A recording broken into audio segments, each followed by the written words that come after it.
د ځلا ټلویزیون قدرمنو کتونکو سلامونه او نیکې هیلې احترامات مې ومنئ. خوږو دوستانو، د ځانګړو مرکو په لړۍ کې نن د معلولینو چارو ریاست ته راغلي یو او دلته د رئیس صاحب سره د زړه خواله کوو. په دې هیله تر پایه راسره ملګرتیا وکړئ او دغه مرکه راسره په مینه واورئ.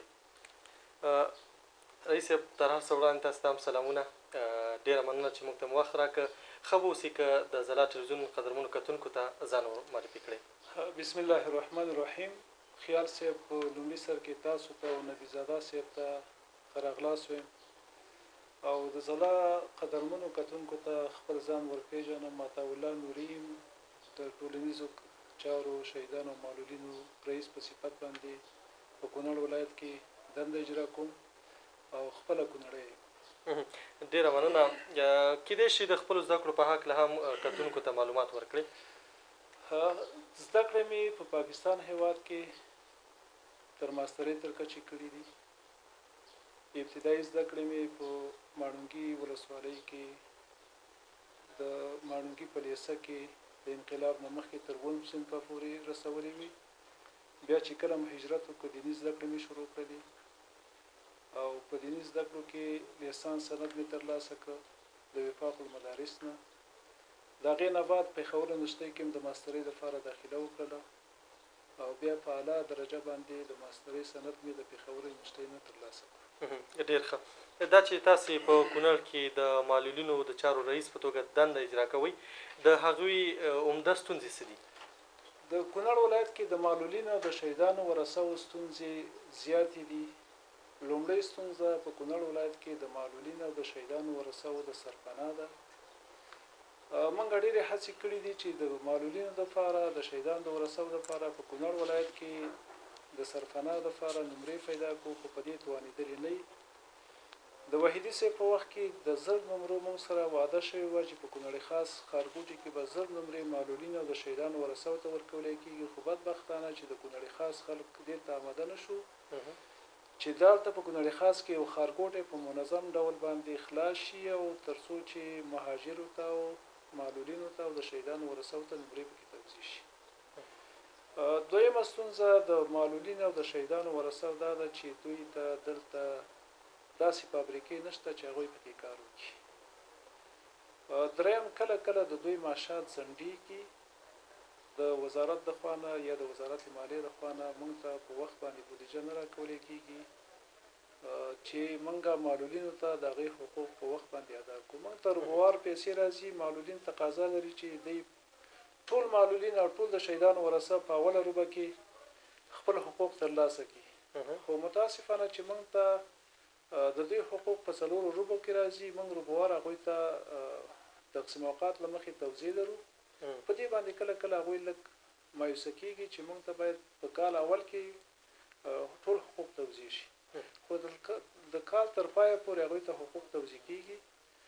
یو مشکل چې موږ لرو په 95 کال کې تقریبا په کونړ ولایت کې دا هم ستونزه ده، د 200 معلولینو حقوق او د شهیدانو ورثو حقوق پاتې دي. وزارت مقام سره وعده کړې ده چې د بایومتریک نه وروسته به دوی ته حقوق ورکولی کېږي تر څو چې هغوی ته خپل حقوق ادا شي. دا هم یو ستونزه ده چې زموږ د کونړ معلولین، اگر چې دا د هیواد په سطحه باندې تقریبا 8,000 کسان پاتې دي، د 95 حقوق پاتې دي او ټوله مهمه مسله په دې کې د بایومتریک ده، تر څو چې په دې کې هغه معلولین یا هغه د شهیدانو ورثه چې 2 کارتونه ولري چې د هغې مخنیوی وشي او په دې اداره کې شفافیت رامنځته شي. ډېره مننه. ډېر وخت په اداراتو کې په رئیسانو باندې انتقادونه کېږي، د هغوی د کار د بیکارۍ او یا د ذوق نیوکې کېږي، که نه؟ تاسې په اړه داسې څه شته او که نه؟ نو په دغه اړه باندې تاسو باید د لیدونکو نه یا د اورېدونکو نه معلومات وکړئ چې زموږ په اړه باندې هغوی څه نظر لري. زه خو د خپل ځان صفایي نشم کولی. که د خپل ځان صفایي څومره مو د خلکو د دغه انتقادونو نه ځان ژغورلی دی؟ بیا هم دا خلکو ته سوال متوجه دی او د هغوی نه باید دا پوښتنه وشي چې زما په حق کې هغوی څه قضاوت کوي، آیا زه کار کوم که نه کوم. زه په خپله ان باندې د وخت نه مخکې راځم او د وخت نه مخکې وروسته ځم. شاید اکثره مراجعین او اکثره ورونه ما ګوري چې زه اکثره کوشش کوم چې په 8 بجې زری د زه 9 بجې یا شل کم 8 بجې نهایتا په کم 8 بجې زه دفتر ته راشم او د رسمیت نه وروسته 15 بجې یا 4:30 بجې زه د دفتر څخه وځم او کله که کار وي شاید د دې نه هم نه وخته د کار د بوختیا له امله دا وخت ځم تر څو چې خپل کار په هغه ورځ کې ختم کړم که د پسته وخت هم یو زما یو مراجعه کوونکی راغلی دی نو په ورین تندي باندې موږ د هغې مشکل حل کړی دی تر دې پورې چې یو مامور چې لرې ځای ته ځي هغه موږ ایثار کړی دی او د هغې مشکل مو حل کړی دی خو بیا هم دا هیواد د کونړ میشتو خلکو ته ښه معلومات کیږي باید دا پوښتنه د هغوی نه وشي چې ایا ستاسو کار په کار امور اجتماعي ریاست کې ځنډ شوی دی او یا څه باندې ورته لټول شوي دي یو هغه چې قانوني خنډ ولري تر څو چې هغوی هغه قانوني خنډ په خپله نه لرې کړی زموږ په وس کې نه یو هغه د هغوی په وس کې باید هغوی لرې کړي موږ د شهید ورثه ته بالفرض مکتوب ورکوو چې دوی وثیقه جوړه کړي او دوی لاړ شي ولسوالۍ ته دوی یو فرمو ورته ورکوو د شینې 12 په نوم باندې چې هغه د امنیت ملي نه خلاص کړي طبعا په دغه کې وخت لګېږي یا خپل اسناد موږ ته راوړي د هغې دپاره څو کمیسیونونه دي تر دې پورې چې هغه بیا وزارت مقام ته تایید دپاره ځي شاید په دې کې 6 میاشتې 7 میاشتې 8 میاشتې او د دې نه ډېر وخت ولګېږي دغه قانوني پروسې د توی کولو په خاطر باندې نو دا بیا زمونږ کېدای شي ضعف نه وي بلکې دغه د پروسې هغه مغلقتیا ده د پروسې اوږدوالی دی چې دوی باندې وخت تېرېږي ډېره مننه نوري صاحب راځو دې ته چې په نورو اداراتو او حتی تر دې پورې چې وزارتونو کې د فساد غږ شته دی خلک پوهېږي چې دلته فساد دی تاسې په کونړ کې د خپل ریاست څخه د فساد په اړه څه وایي چې آیا دلته فساد موجود وي که نه د فساد په رابطه باندې هم زه په ټولو هغه ورونو باندې غږ کوم غږ مې کړی دی ډېر فساد په متقاعدینو کې چې اداره فساد کوي د تقاعد په برخه کې د شهیدانو په برخه کې او د معلولینو په برخه کې کوي بیا هم زه دا وایم چې زه 300 متقاعدین دلته ځان سره ثبت او راایستل لرم دا پوښتنه تاسو د هغوی نه وکړئ د متقاعدینو نه وکړئ په کونړ کې خاص کر په مرکز کې ډېر متقاعدین شته دی هغوی ته ورشئ او د هر یو نه ځان له پوښتنه وکړئ چې آیا په دغه اداراتو کې تاسو نه تمه شوې ده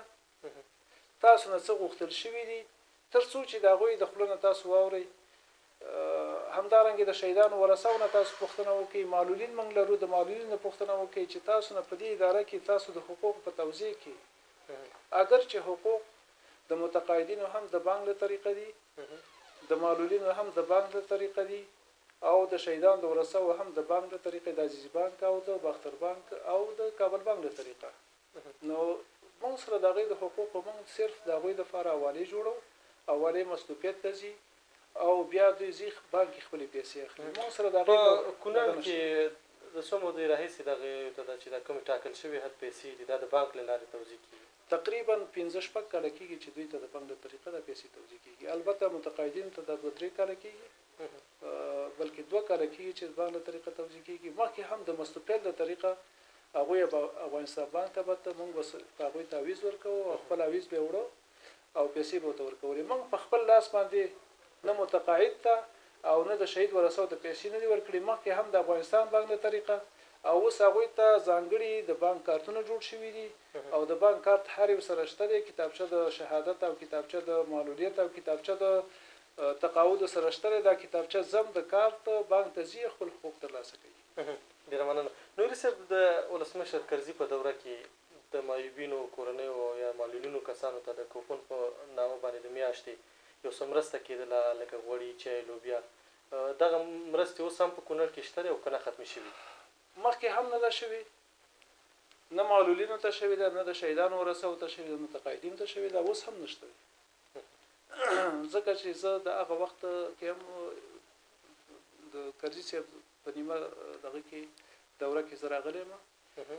خو په هغه وخت کې هم د معلولینو ته او د شهیدانو ورثو ته او د متقاعدینو ته د کوپن په نوم باندې کومه مرسته نه ده شوې اوس هم نشته دی صرف هغه وخت کې معلولینو ته ډېر کم حقوق ورکول کېدل بیا د جناب کرزي صاحب په وخت کې د پارلمان د خوا نه قانون کې تعدیل راغی او د معلولینو حقوق چې دی د 9000 نه 13000 ته ورسېد او بیا د 13000 نه 18000 ته ورسېد کلني حقوق چې د میاشت کې هر معلول ته 15000 حقوق تعین شوي دي او د شهید ورثو ته هم 15000 چې د کال حقوق منګه په یو دفعه ورته ورکو چې کال کې هر معلول ته 18000 په یو ځای باندې ورکو همدارنګه د شهید ورثو ته او همدارنګه متقاعدین ته هم د کال حقوق هغه چې د کم تقاعد ونډه ده کوم حقوق چې هغه ته دولت تثبیت کړي دي هغه حقوق ورته کلنی تثبیتو او اواله ورته ترتیبو مستوفیت ته زی د مستوفیت د لارې هغه ته مراحل کیږي او بیا افغانستان بانک ته زی د افغانستان بانک له طریقه مربوطه بانک ته حواله کیږي او هغه ته خپل حقوق ورکول کیږي او د کوپون مسایل مخکې هم نه وسم نشته یوازې کونړ کې نو کنه نور ټول افغانستان کې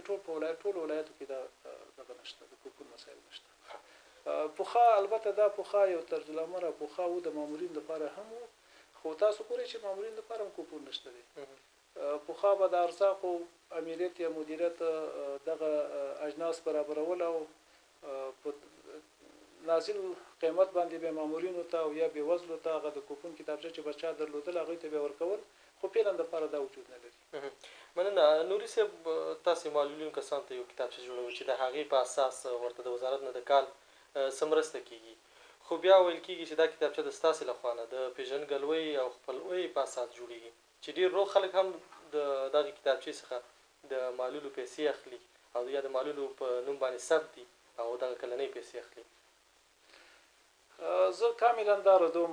منګه ته چې معلول مراجعه کوي عریضه کوي ولایت مقام ته ولایت مقام مونږ ته راجع کوي طرز العمل داسې دی چې کله مونږ ته راجع شو له مونږ راجع کوو امیریت شهدا ته امیریت شهدا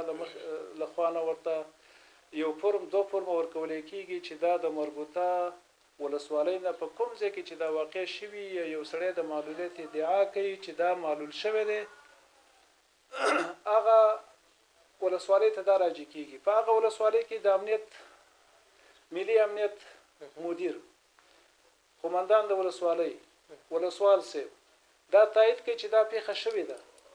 کله چې دا تایید وکړي ولایت مقامي به تاییدوي کله چې موږ تراشي دا غي نه روسه صحیح کې میسود موږ لرو ډاکټران لرو چې د امنیت ملي ډاکټر عضو ده د سیتامي ډاکټر دغه رئیس دی او د قومنداني ډاکټر دغه عضو ده او زمونږ یو کس پکې د نماینده په شکل باندې هغه سره ملګری دی دغه معلول ګوري دغه وصیت ګوري چې آیا دا جنگي معلول دی کدا خدای معلول دی مرزادي دی کله چې دغه د سیتامي ډاکټر او دغه ډاکټران په نظر ورکړي هغه ویلي کی چې دا جنگي معلول دی 50% یا 70% یا 20% موږ دا غي نرسته د لپاره کتابچه جوړو کدا هر څوک یعنی دا خبره د روغ خلکو چې په دې ریاست باندې دا داسې ګمان کوي چې اکثره د خپلوي په اساس د کتابچه جوړیږي دا تاسو ردوي خپلوي په اساس باندې دا کاملا زره دوه دا د قانون په اساس باندې کیږي که هر څوک کاغه احمد وي که محمود وي که هر څوک چې مراجعه وکي هغه ته دغه په دغه ترتیب باندې کتابچه جوړیږي البته خوخه یو تعداد معلولینو ته داسې معلولین چې هغه مادرزات دي یا داسې معلولین چې دا غټ ډیر معمولی زخمی دي هغه ته فیصدي ډیر لیکل شوی و پروس کاري منګه په دې وته ونه دلو تقریبا شلو شاوخوا کې کسان موږ معرفي کړلو چې د چا دوغه نه وی هغه ته 20% لیکل شوی کله چې صحیح کې بیسون ته موږ معرفي کړ دا غي فیصدي ډیر شو تراغله کله چې بعضی موږ معرفي کړ دا غي نه بيخي کتابچه ضبط شو دا غي ولیکل چې دا صحتیاب دی دا روغ دی هغه موږ کتابچه ضبط کړی ده او ان شاء الله ډیر زر به زموږ د بایومټریک پروسه شروع شي په دې کې به نور هم دغه چن راشي او روغ خلک به تر اوسه پاتې وي هغه به هم د دې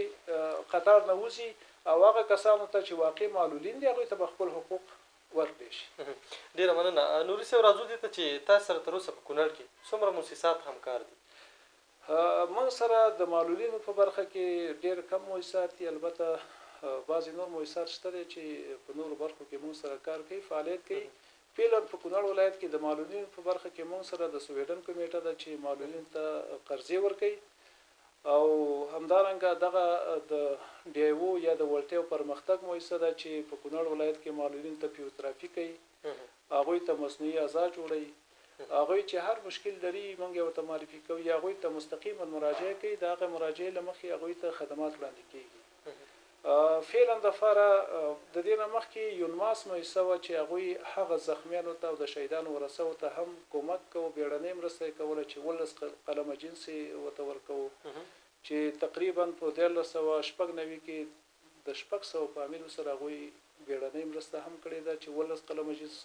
کومک ورسره شوی دی چې هغه خوراکي او غیر خوراکي مواد همدارنګه دوی سره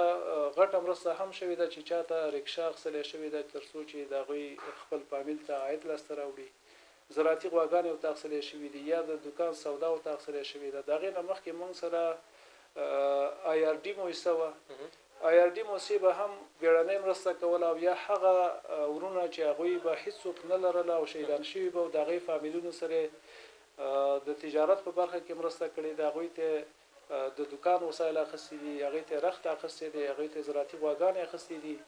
همدارنګه هغوی سره د هغوی د خوښې مطابق هغوی سره ناسته کړې ده چې کوم بخش کې تجارت ته ضرورت دی هغې ورسره کړې ده د IRD مؤسسه وه د IRD مؤسسه ډېر زیات فعالیت دلته کړی دی د ډېرو شهیدانو فامیلونو سره د ډېرو زخمیانو سره مرستې کړي دي اوس فعلا دپاره د خوشبختۍ او د خوشحالۍ زیری دا دی کونړ خلکو ته چې د کومک په نوم باندې یو بله مؤسسه ده هغه زخمیانو سره او هغه شهیدانو سره چې د دولت د خوا نه او یا د مخالفین د خوا نه زخمی کیږي شهید کیږي چې هغه ملکي وګړی وي هغې سره به انشاءالله کومک شروع کیږي او دا آغاز به ډیر زر کیږي تر څو چې زمونږ د کونړ بېوزله خلک چې هغه صدمې لیدلې ده هغوی متضرره شوي دي هغوی به انشاءالله دغه د کومک مؤسسې له خوا نه برخمن کیږي هغوی سره به پوره مرسته کیږي دا مرسته هم بیړنۍ مرسته او اوږدمهاله مرسته به کیږي هغه فامیلونه چې هغوی ډیر متضرر شوي دي شاید هغوی سره بیړنۍ مرسته او اوږدمهاله مرسته هم وشي تر څو چې هغوی په خپلو خپلو باندې ودرېږي او هغوی د یو څه لاسنیوی شوی وي راځو دې ته چې تاسې خپله د معلولینو لپاره څه کړي معلولینو لپاره موږ کوشش کړی دی چې دوی ته خپل حقوق په خپل وخت باندې ورسیږي دوی بې ځایه ونه ځورېږي دوی د ځورولو نه خلاص کړي دي دلته چې کوم اتحادیانې دي هغه اتحادیانو سره ښه همغږي ساتلې ده په کونړ ولایت کې یو خبره ته وکړم چې په کونړ ولایت کې د نورو ولایتو په شان د اتحادیانې نشته دی کونړ ولایت کې دغه اتحادیانې چې دوی قانون ته ژمن دي دوی هم د معلول لپاره کار کوي او دوی کوشش کوي چې د معلول لپاره اسانتیاوې رامنځته شي په نورو ولایتونو کې بیا شاید خبره بالعکس وي هر اتحادیه د ځان لپاره یو څه عاید لاسته راوړي خو په کونړ ولایت کې زه د اتحادیانو نه هم چې کومې اتحادیهګانې دي هغوی نه هم خوشحاله یم او د کونړ د معلولینو ډېر خوشحاله یم چې په کونړ ولایت کې که تاسو وګورئ زمونږ معلولین وروڼه سوال نه کوي په دې ولایت کې تاسو وګرځئ شاید یو کس دوبئ هغه هم موږ بار بار هغوی سره ناستې کړي دي چې وروره تا ته دولت 15,000 افغانۍ درکوي په دې باندې د یو اجیر معاش هم 15,000 افغانۍ دی او تا ته هم 15,000 افغانۍ باندې دولت قایل دی نو ښه دا ده چې ته د سوال نه لاس واخلې ډېر هم قانع کړي دي بل دغه د وړتیا او پرمختګ مؤسسې سره موږ ډېر زیات همکاري کړې ده او په ډېرو هڅو باندې موږ دې ته وعده راکړې ده چې په کونړ ولایت کې فعالیت شروع کړي زموږ معلول پخوا به یو جرابه به چې کله وشکېدله د هغې دپاره به دوی جلال آباد ته یا کابل ته تلله همدارنګه د هغې مصنوعي عضوه چې به کله خرابه شوله یا ماته شوله یا کوم نواقص به پکې پیدا شو د هغې د اصلاح دپاره به جلال آباد ته تلله فعلا دپاره د وړتیا او پرمختګ مؤسسه چې لاندې په منډکول کې هغوی د اتحادیې او معلولین اتحادیې کې دفتر خلاص کړی دی هغوی فعالیت کوي ښه ډاکټرانو سره دي معلولین ته هر قسم خدمات وړاندې کوي فزیوتراپي خدمات وړاندې کوي مصنوعي اعضا ورته جوړوي همدارنګه دغه معلولینو ته دغه جرابې توزیع کوي که هغوی کوم نورو شیانو ته ضرورت ولري هغه ورته تهیه کوي تر څو چې د معلولینو ستونزې کمې شي برسیره د کونړ معلولینو نه د نورستان ولایت معلولینو ته هم هغوی کومک کوي او هغوی سره هم همکاري کوي چې د هغوی هم لاسنیوی وشي ډېره مننه یو بل د یادولو وړ ده چې په کونړ ولایت کې د معلولینو ته د 5 نفرو د حج سهمیه ده چې هر کال پرته د دې نه چې د نورو ورونو سره د هغې قرعه کشي وشي یا د هغوی داخله وشي دغه 15 کسان سهمیه د حج د معلولینو ته ځانګړې شوې ده زموږ معلولین چې 15 کسان وغواړي ان شاء الله هغه بغیر د دغه نه پر اندازې نه بغیر د ثبت نام نه هغه د حج د فارزي همدارنګه موږ یو تعداد معلولین بورسونو ته معرفي کړیو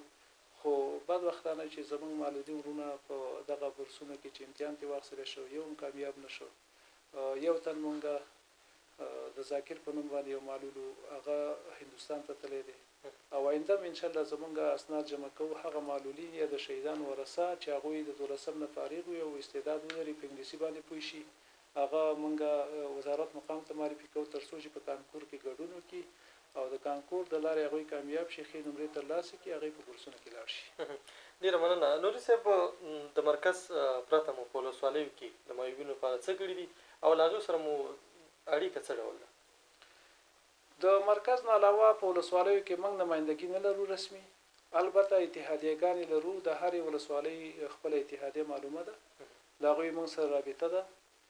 موږ سکه‌کالې د دبلیو پی په مرسته باندې تقریبا په شپږ ولسوالیو کې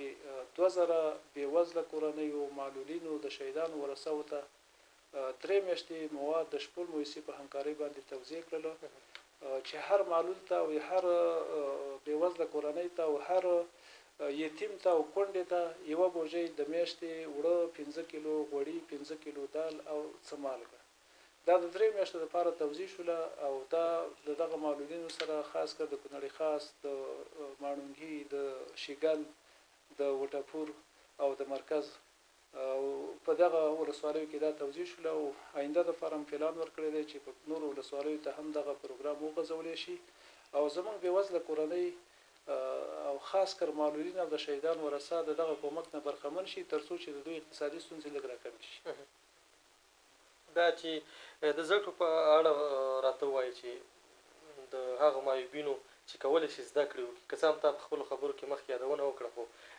هغوی سره مو څومره مرستې کړي او لا یې کوئ یو تعداد معلولین چې غواړي دلته په کونړ تنویر پوهنتون کې خصوصي پوهنتون کې داخل شي یا دلته د المدینې انسټیټیوټ ته په هغې کې داخل شي موږ هغوی ته معرفي کړي دي ترڅو چې هغوی ته په 50% تخفیف باندې داخلي ورکړې ده او آینده کې هم موږ سره دا لوز کړی دی چې څومره معلولین ورونه غواړي چې په تنویر پوهنتون کې یا د المدینې انسټیټیوټ کې داخله واخلي هغوی موږ معرفي کوو ترڅو چې په 50% تخفیف باندې هغوی ته داخله ورکړي خپلو زده کړو ته دوام ورکړي همدارنګه د یادولو وړ ده چې د ظهور خصوصي لیسې مدیر هم موږ هغوی سره یو هوکړه کړې ده چې یو تعداد یتیمان شاګردان موږ هغوی ته معرفي کوو هغوی په ویډیا شکل باندې په خپل خصوصي لیسه کې داخل کړي او سکه‌کالې هم دا کار کړی دی 3 کسان اول نمرګان موږ ته معرفي کړي دي او هغې داخل کړي دي ډېره مننه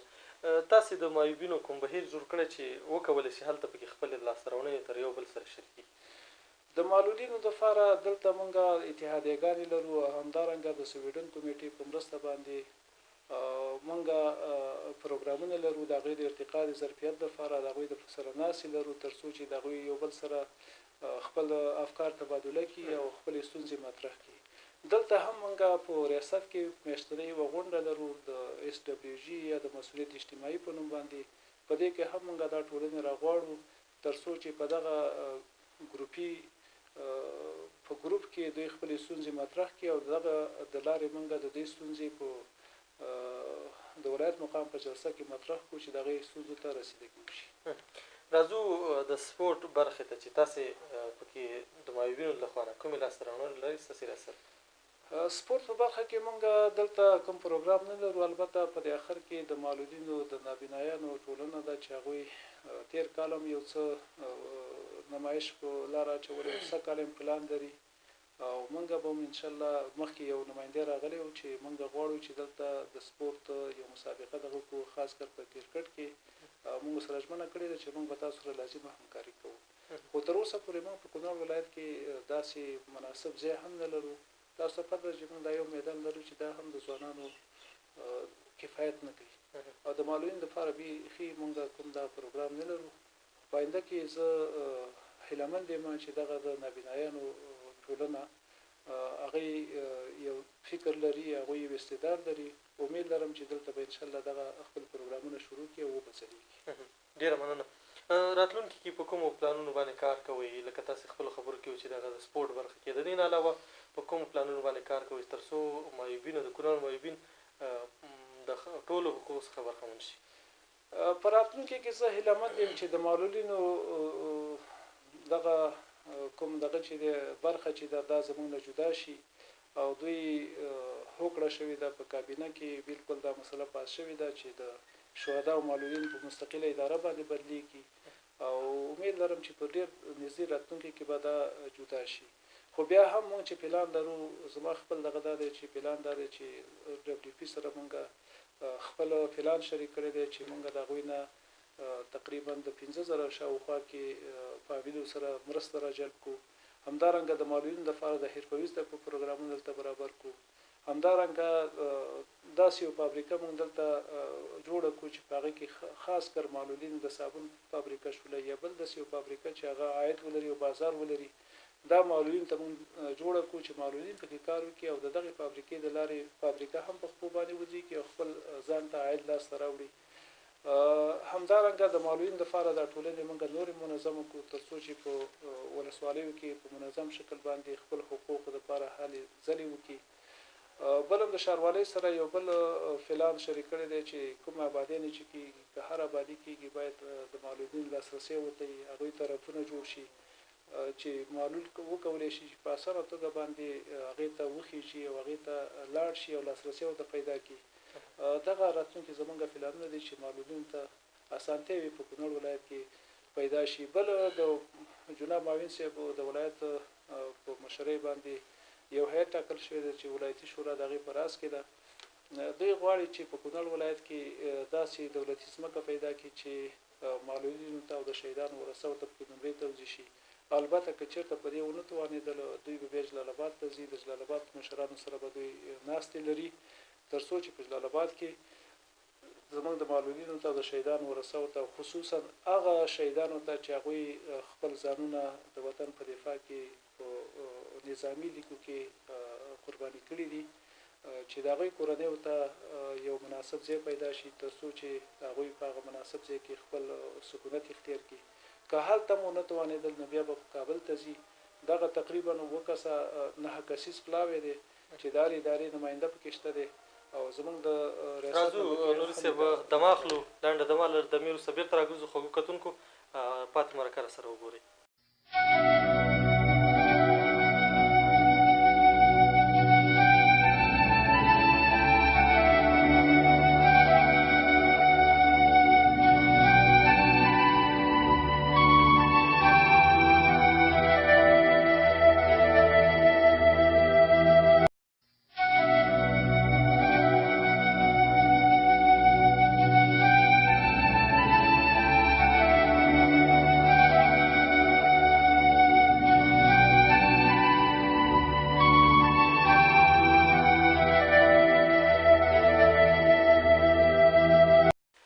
ستړي مه شئ خوږو کتونکو، پاتې مرکې ته راوګرځېدو، راسره پاتې شئ. راځو نوري صاحب ستاسې شخصي ژوند ته که اجازه راکړئ، په کور کې درسره څوک ډېره مینه کوي؟ نو طبعا په کور کې خو خپل کورنۍ، خپل بچیان، خپل اهل، لمسیان. خو ما یادونه کړه چې ډېره مینه درسره څوک کوي؟ ډېره مینه چې ما سره کوي واقعیت چېرته ویم زما یوه لمسۍ ده وړه نبیلۍ په نوم باندې، ما ته پلارجان وایي. زیات وخت کې چې کله زه لږ وروسته شم چې لاړ نه شم نو زیاته پریشانه یم، چې کله لاړ شم بس سمدستي رامنډې وهي او زما څنګ ته ځان رارسوي چې پلارجانه ستړی مه شې ولې ناوخته راغلې. نو په ما باندې هم ډېره ګرانه ده. اولادونه دې تعلیم کوي او که نه؟ زما 6 اولادونه دي، 4 نارینه دغه دي هلکان دي او 2 جنکۍ دي. الحمدلله ټول تعلیم کوي. مشر زوی مې د زراعت پوهنځي نه فارغ دی،